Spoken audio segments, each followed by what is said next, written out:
जोङो गोग्गानो जों लानो हायो बेनो बेखायनो गोबां बिबुंथि लाखिनो सानाखै जोंनि दानि बिटिआर सरकारनिसिम बिथाङा जोंनि BLTनिफ्राय खावलायनाय लोगो लोगो जोंनि सेन्ट्रेलनि मोनसे क'क्राझाराव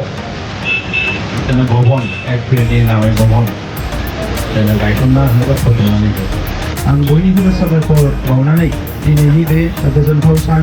1 करोड़नि BLTनि जि भवन लुनाय बेवहाय भवनबो जागोन अफिसबो जागोन आरो बेवहाय मानसिबो थानो हागोन आं सानदों जोबोद मोनसे स्टेन्डार्ड माखासे रुमफोरबो बेवहाय बानायनानै जाहाथे कार्बि आंलंआनो जा धेमाजियानो जा बाहेरनि फैब्लाबो बेवहाय सोरनिबा न'आव थायालासिनो डाइरेक्ट गावनि भवनाव थाफैनो हायो इयुनावबो बेबायदि मोनसे सिस्टेमखौ बानायना लानो हागोन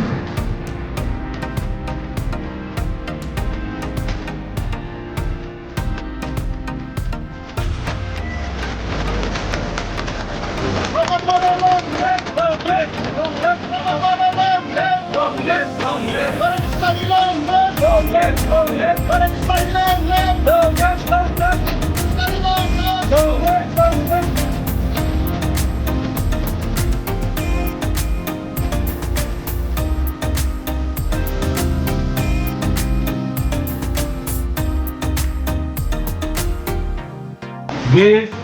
न'नि सम्पर्के जोङो सिन्थाबो खालामबोआसै जोङो मावनानैबो होबोनो हायासै बानायनानै होनायनि खोथा होदों आरो जेरै खोथा होदों दिनै फैनानै गावनो गावनि आखाइजों बे अन्थाइ खाम्फाखौबो गायसनफैदों बेनिफ्राय